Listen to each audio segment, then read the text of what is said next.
a finite, reasonable world, symmetrical, consistent, enclosed. Well, symmetry is a human concept because, with all our oddities, we are more or less symmetrical. And the balance of a mantelpiece by Adam or a phrase by Mozart reflects our satisfaction with our 2 eyes, 2 arms, 2 legs, and so forth. And consistency. Again and again in this series, I've used that word as a term of praise. But enclosed, that's the trouble. An enclosed world becomes a prison of the spirit. One longs to get out. One longs to move. One realizes that symmetry and consistency, whatever their merits, are the enemies of movement.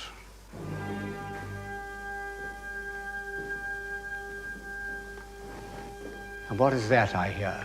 That note of urgency, of indignation, of spiritual hunger. Yes, it's Beethoven. It's the sound of European man once more reaching for something beyond his grasp. We must leave this trim, finite room and go to confront the infinite.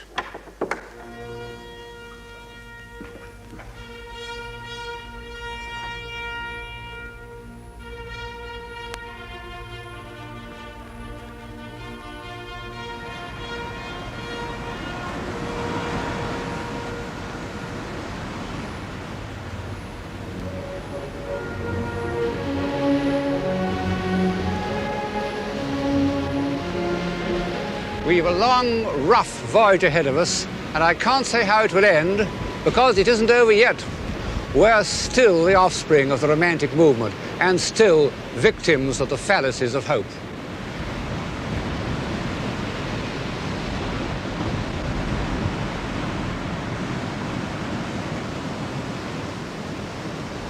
I've used the metaphor of the sea because all the great romantics from Byron onwards had been obsessed by this image of movement and escape. Once more upon the water, and the waves bound beneath me as a steed that knows his rider. Welcome to their roar, swift be their guidance, wheresoe'er they lead.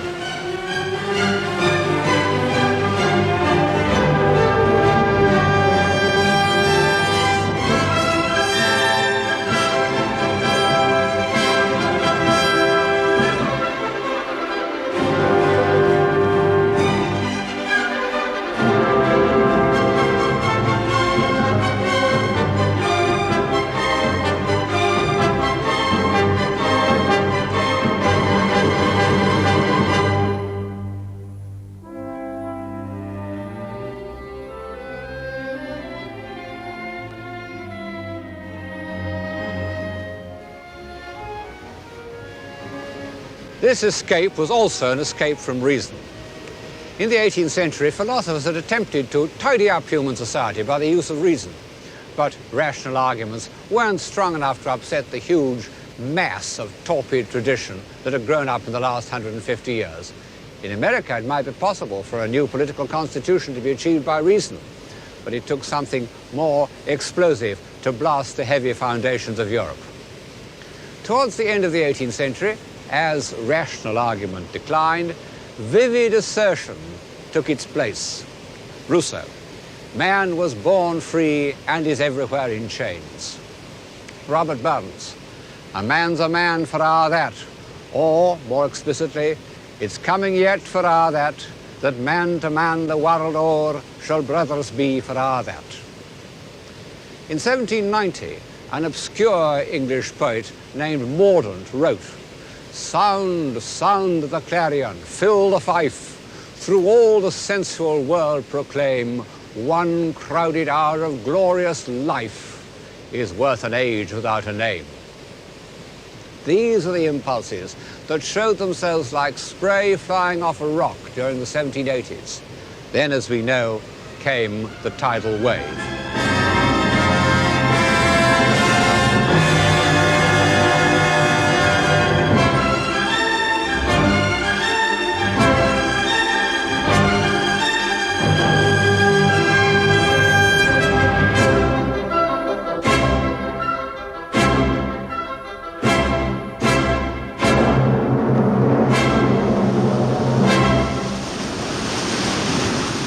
It was because this need for freedom had for so long been boiling under the surface of the 18th century that the French Revolution evolved from the protest of a few disgruntled lawyers through the honourable grunts and groans of bourgeois constitutionalism to the raw cry of a popular movement. None of the intervening solutions would do. In June 1789, the members of the National Assembly had found themselves locked out of their usual meeting place, accidentally it seems, and went off, full of virtuous indignation, to this covered tennis court, where they swore an oath to establish a constitution. David, the painter of republican virtue, was commissioned to record the scene. In the centre is a group symbolizing the union of the church and the better aristocrats. Actually, the monk wasn't present. Like all propaganda pictures, it's not strictly accurate. Here are figures in an ecstasy of enthusiasm for constitutional government.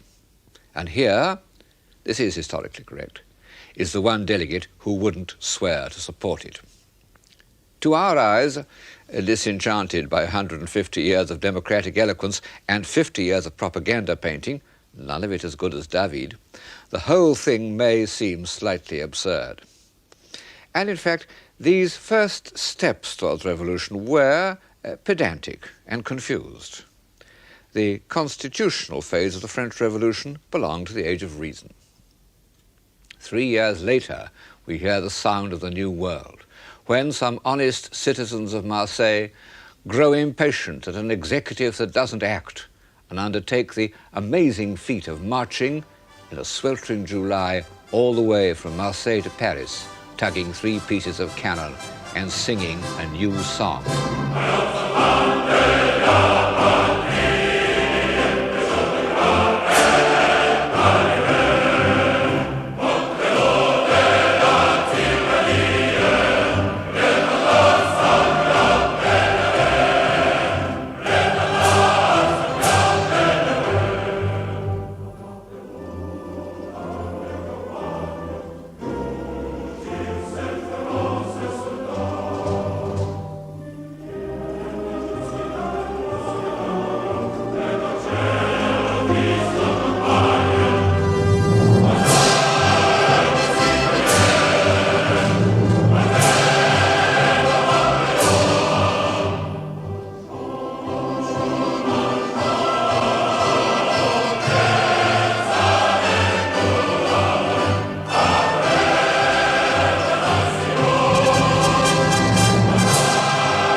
Breathes there a man with a soul so dead who can listen to that marching song without emotion, even today?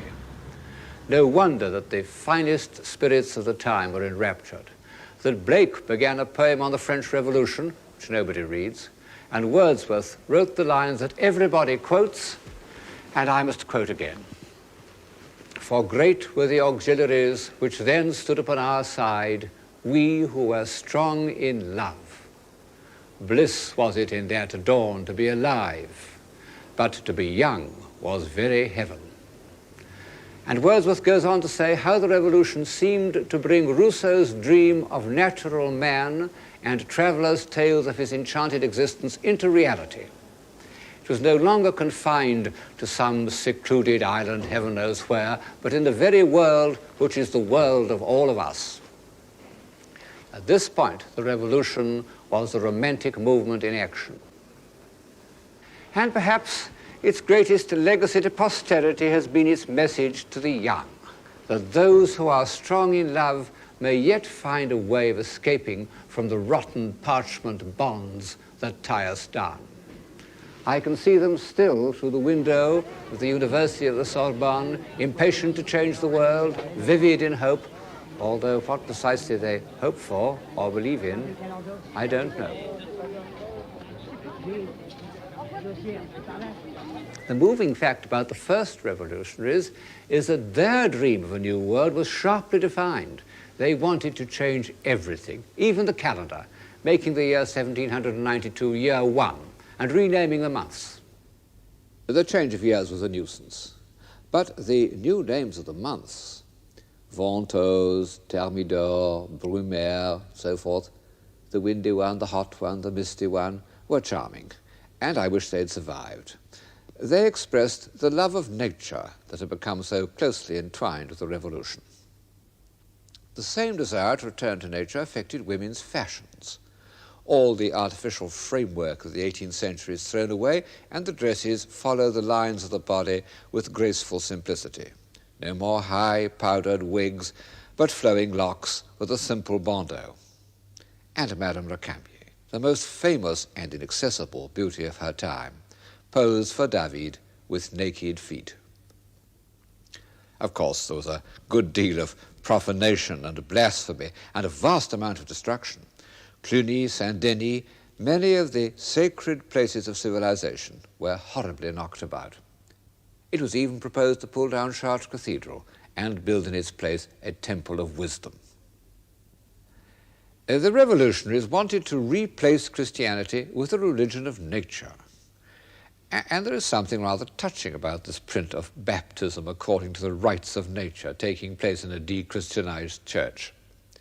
People who hold forth about the modern world often say that what we need is a new religion.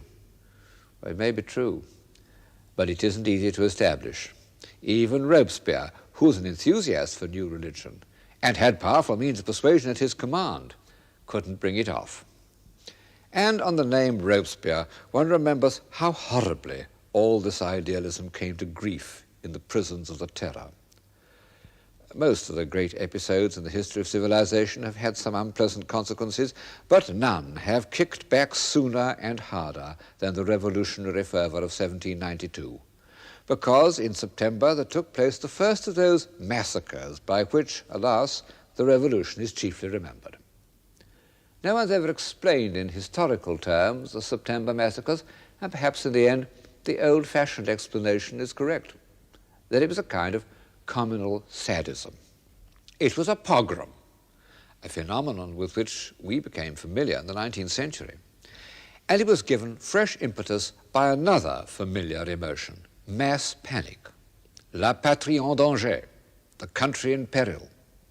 In 1792, France was fighting for her life against the forces of ancient corruption, and for a few years her leaders suffered from the most terrible of all delusions. They believed themselves to be virtuous. Robespierre's friend Saint-Just said, "In a republic which can only be based on virtue, any pity shown towards crime is a flagrant proof of treason." But reluctantly, one must admit that a great many of the subsequent horrors were simply due to anarchy. It's a most attractive political doctrine, but I'm afraid it's too optimistic. The men of 1793 tried desperately to control anarchy by violence, and in the end were destroyed by the evil means they had brought into existence. Robespierre himself and many, many others followed the members of the old regime onto the scaffold. With what mixed feelings one looks at David's picture of Marat murdered in his bath. David painted it with deep emotion. The picture was intended to immortalize the memory of a great patriot, worthy of the traditions of Brutus. Few propaganda pictures make such an impact as a work of art. Yet Marat cannot escape responsibility for the September massacres, and thus for the first cloud to overcast Wordsworth's dawn and darken the optimism of the first romantics into a pessimism that has lasted to our own day. The revolutionary spirit lived on after his death, as we see it in this picture by David, painted in 1795, but it had no leaders. French politics was exactly the same melee of self-seeking infighting that it was to become so often in the next 150 years. Then, in 1798, the French got a leader with a vengeance.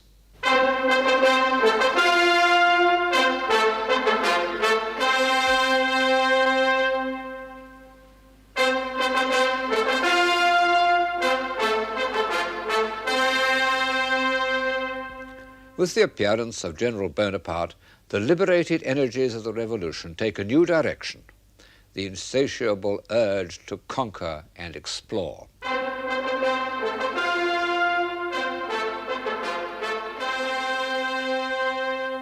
His council chamber at Malmaison, where the first great plans of conquest were worked out, is a soldier's room with a ceiling made to look like a tent, a fashion that was followed all over Europe for the next 50 years. And this is the actual council table. On the doors are trophies of arms of the warlike peoples of antiquity, Carthaginian, Roman, Greek, the Middle Ages. Then beyond the doors is Napoleon's library and study, and painted on the ceiling portraits of his favorite authors, beginning with the Gallic bard Ossian. What a charming room. Of course, it's an adaptation of an antique room, but made livable, almost comfortable. And this is his actual desk. Military glory, conquest. What have they to do with civilization? War and imperialism, so long the most admired of human activities, have fallen into disrepute. And I am enough a child of my time to hate them both. But I recognize that, together with much that is destructive, they are symptoms of a life-giving impulse. And shall I die with this unconquered? How many great poets and artists and scientists could have spoken those words that Marlowe put into the mouth of the dying Tamburlaine? In the field of political action, they have become odious to us. But I've an uneasy feeling that one can't have one thing without another. That Ruskin's unwelcome words, "No great art ever yet rose on earth but among a nation of soldiers," seems to be historically irrefutable, so far. The need to conquer was only one part of Napoleon's paradoxical character. There was also the political realist, the great administrator, the author, or at least the editor, of that classic corpus of law, the Code Napoleon, written at this very desk. In his portraits, we can watch the young revolutionary soldier dissolve into the first consul, with traces of revolutionary intensity in his head, and in 2 years he becomes the successor of Childeric and Charlemagne. This extraordinary portrait by Ingres makes conscious reference both to Roman ivories and 10th century miniatures of the Emperor Otto III. So, in one mood, Napoleon believed that he was reviving the great traditions of unity and stability by which the ideals of Greece and Rome were transmitted to the Middle Ages. To the end, he maintained, that Europe would have been better off if it had been united under his rule. It may be true, but it could never happen, because the realistic ruler was dominated by the romantic conqueror, and the static, hieratic emperor painted by Ingres is forgotten when we look at David's Bonaparte crossing the great St. Bernard. There he is truly the man of his time. For 50 years, the great minds of Europe were enchanted by a poem called Fingal, said to have been written by Ossian, a Gallic bard. Actually, it was a kind of fake put together out of scraps of evidence by an enterprising Scot named Macpherson. But this didn't prevent Goethe from admiring it, nor Ingres, the high priest of classicism, from painting an enormous picture of Ossian's dream. And Fingal was Napoleon's favorite poem. He took an illustrated copy on all his campaigns. Its heaven was not tarnished by the approval of the old regime. He ordered the glossiest of his painters, Girodet, to depict the souls of his own warriors, his marshals, being received by Ossian in Valhalla, painfully reminiscent of Hitler and Wagner. And yet one can't quite resist the exhilaration of Napoleon's glory.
communal enthusiasm may be a dangerous intoxicant, but if human beings were to lose altogether the sense of glory, I think we should be the poorer.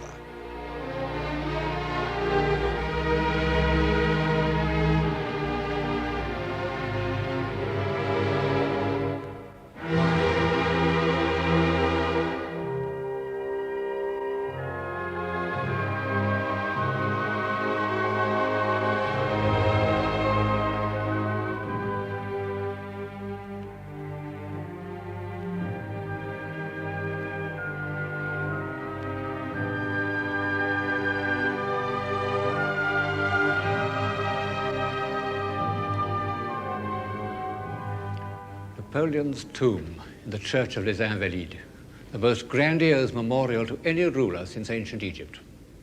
And what, in all this glory, had happened to the great heroes that spoke for humanity in the revolutionary years? Most of them were silenced by fear. Fear of disorder, fear of bloodshed, fear that, after all, human beings were not yet capable of liberty. Few episodes in history are more depressing than the withdrawal of the great romantics. Wordsworth saying that he would give his life for the Church of England, or Goethe that it was better to support a lie than to admit political confusion in the state. But two of them did not retreat, and so have become the archetypal romantic heroes, Beethoven and Byron. Different as they were, and it's hard to think of two more different men, they both maintained an attitude of defiance to social conventions, and they both believed unshakably in freedom. Beethoven wasn't a political man, but he responded to the generous sentiments of the revolution. At first, he admired Napoleon because he seemed to be the apostle of revolutionary ideals, the inheritor of the early revolutionary urge to freedom, symbolized by the storming of the Bastille. Well, the Bastille was subsequently knocked down stone by stone, but repression did not come to an end. On the contrary, Napoleon organized the most efficient secret police in Europe.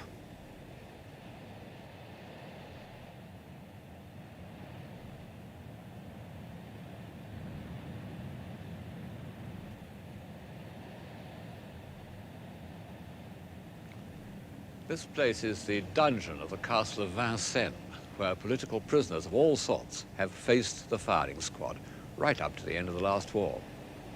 Hateful, and would have been equally hateful to both Byron and Beethoven.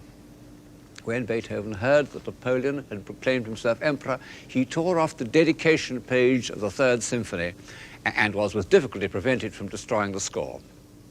Later, he was to write, in his opera Fidelio, the greatest of all hymns to liberty, as the victims of injustice struggle up from their dungeons towards the light.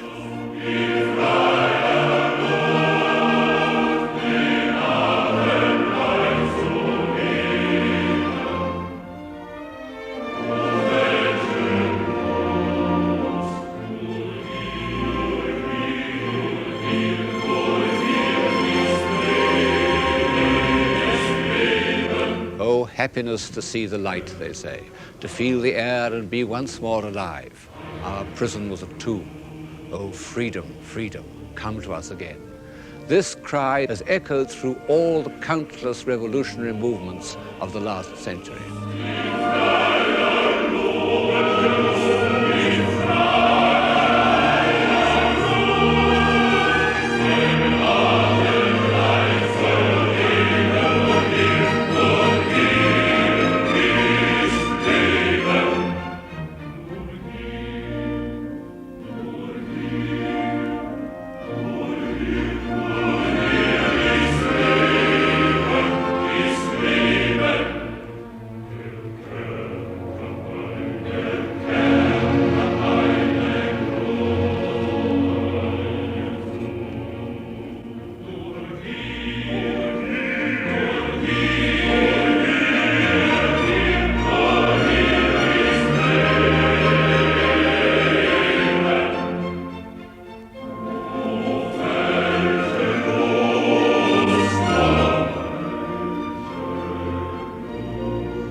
As far as freedom is concerned, I'm afraid that recent revolutionary movements haven't got as far forward. On the fall of the Bastille in 1792, it was found to contain only 7 old men who were annoyed at being disturbed. But to have opened the doors of a political prison in Germany in 1940, or Hungary in 1956, or Spain or Greece today, then one would have known the meaning of that scene in Fidelio. Beethoven, in spite of his tragic deafness, was an optimist. He believed that man had within himself a spark of the divine fire revealed in his love of nature and his need for friendship. He believed that man was worthy of freedom.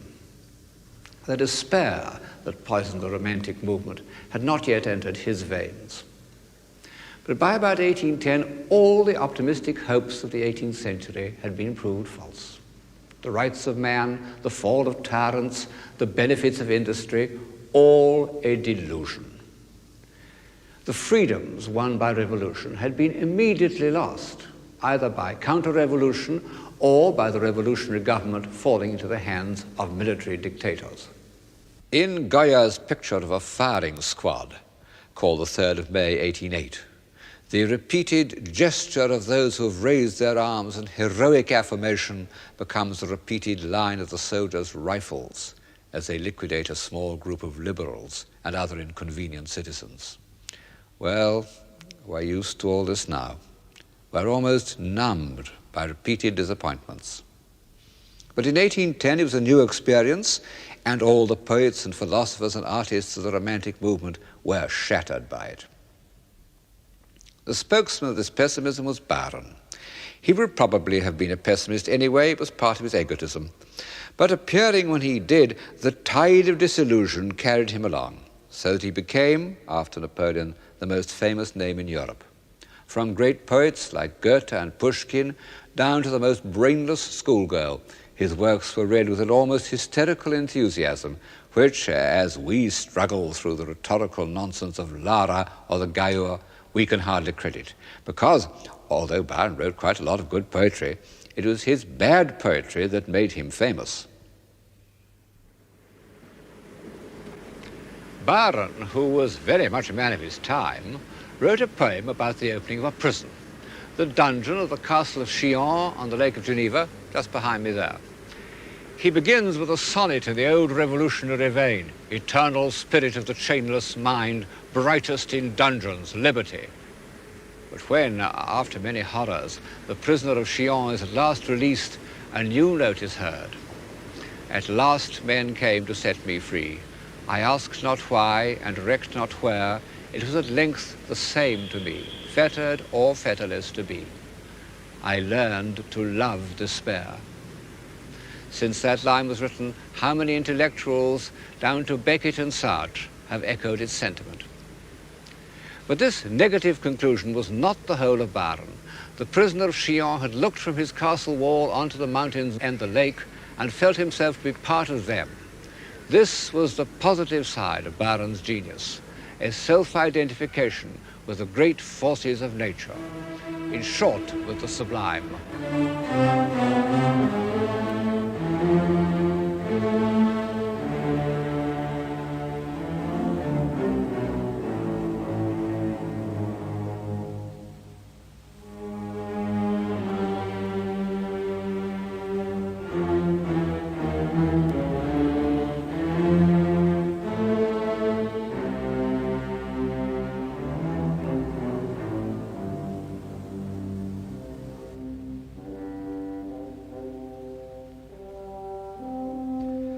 Consciousness of the sublime was a faculty that the Romantic movement added to the European imagination. It was an English discovery related to the discovery of nature, not the truth-giving nature of Goethe, nor the moralizing nature of Wordsworth, but the savage, incomprehensible power outside ourselves that makes us aware of the futility of human arrangements. As the revolution turned into the Napoleonic adventure, the sublime became visible and within reach. And this was the feeling that was given popular expression by Byron. He was irresistible because he had identified himself with the fearful forces of the sublime. Let me be, he says, of the stormy darkness on this very lake, let me be a sharer in thy fierce and far delight, a portion of the tempest and of thee. But participation in the sublime was almost as much of a strain as the pursuit of freedom. Because de Sade was right. Nature is indifferent, or, as we say, cruel. No great artist has ever observed these violent, hostile moods of nature as closely as Turner. And he was without hope. These are not my words, but the final judgment of Ruskin, who knew him and worshipped him. Turner was a great admirer of Byron and used quotations from Byron's poems in the titles of his pictures. But Childe Harold was not pessimistic enough for him, so Turner wrote a fragmentary poem to provide himself with titles. He called it The Fallacies of Hope. Bad poetry, good pictures. Here's one of the most famous of them. It represents an actual episode in the slave trade, another of those contemporary horrors that troubled the romantic imagination. Turner called it Slavers Throwing Overboard the Dead and Dying, Typhoon Coming On. For the last 50 years, we've not been in the least interested in the horrible story, but only in the colour of the black leg and the pink fish surrounding it. But Turner meant us to take it seriously.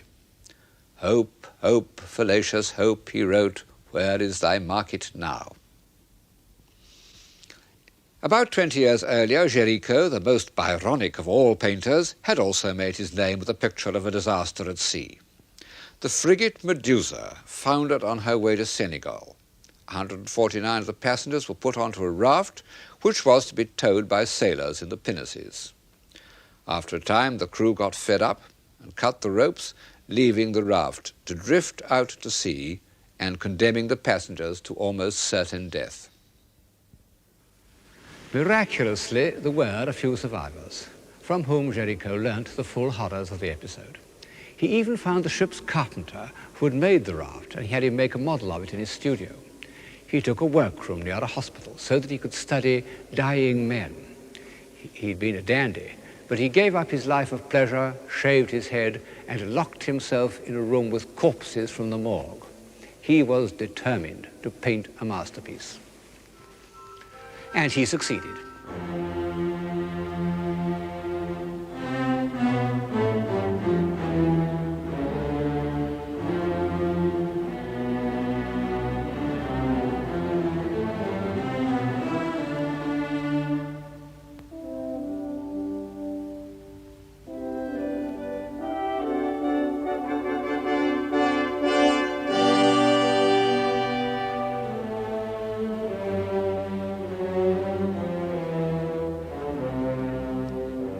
To us, it looks like a piece of grandiose picture-making, but the raft was intended and originally accepted as a piece of what we call social realism. Géricault's last works were a series of portraits of lunatics, which I think are among the great pictures of the 19th century. They carry a step further the romantic impulse to explore beyond the bounds of reason. His intense effort to penetrate into their disordered minds has led him to grasp more fully the complete physical character of their heads. By this time, Géricault was dying of some internal injury, which he aggravated by riding the most unruly horses he could find. No strong man has ever sought death more resolutely. He died at the age of 33, a little younger than Byron, considerably older than Shelley and Keats.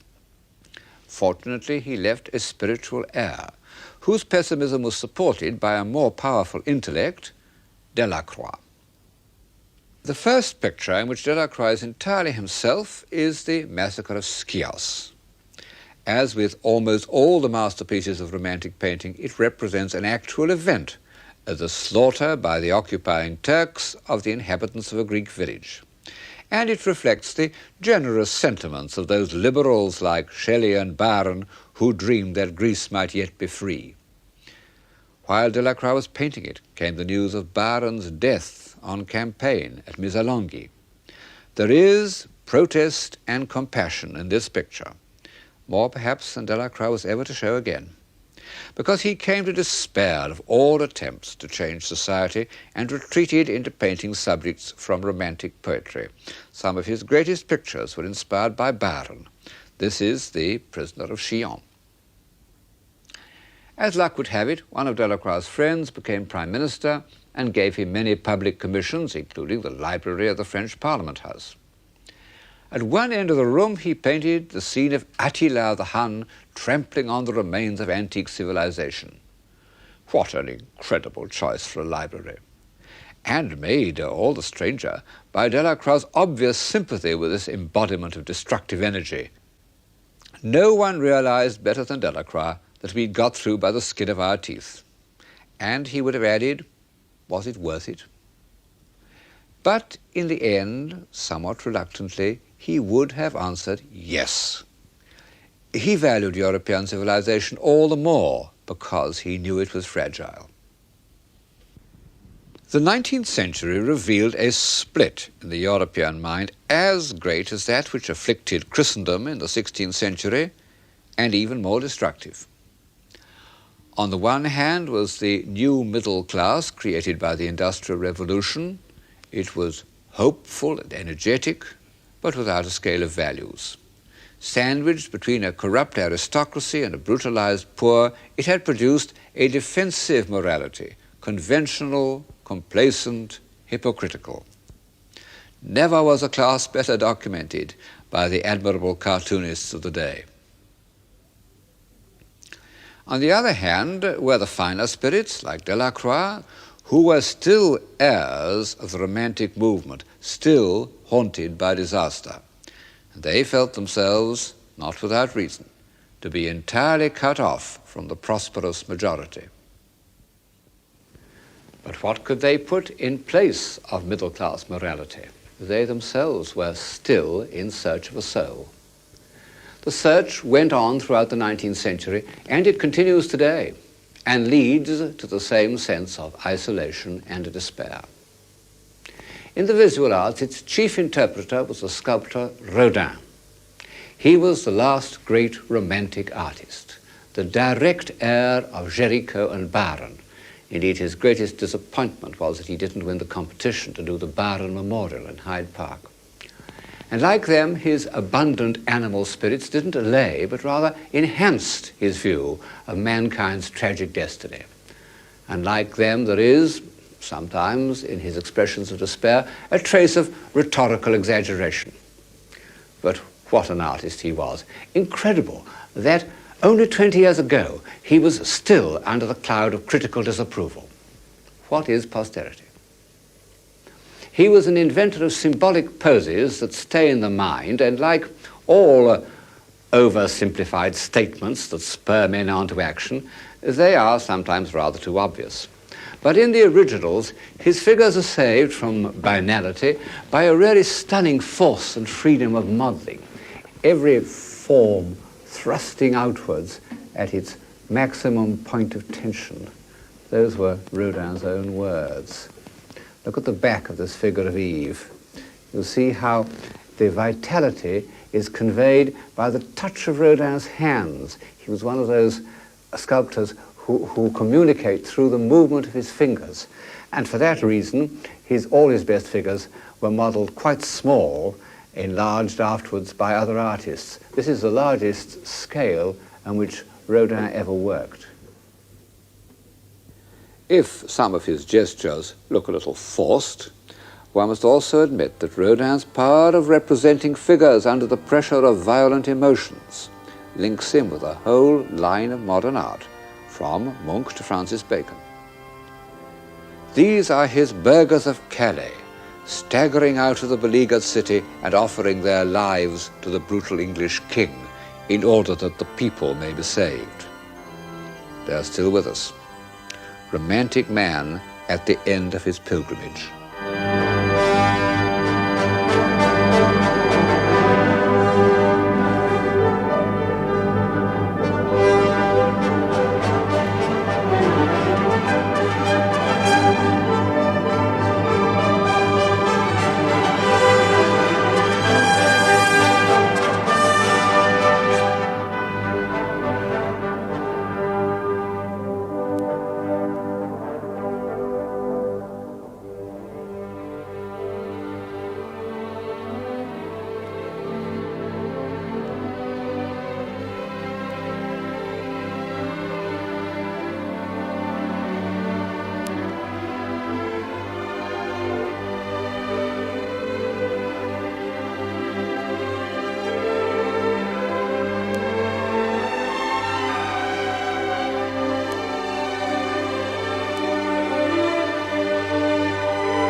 Rodin did one work which is dateless, very ancient or very modern, depending on which way you look at it.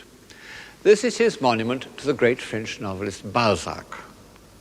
Of course, Balzac had been dead for many years when Rodin received the commission, and the commemorative figure had to be an ideal likeness, a serious obstacle to Rodin, as he always worked direct from nature.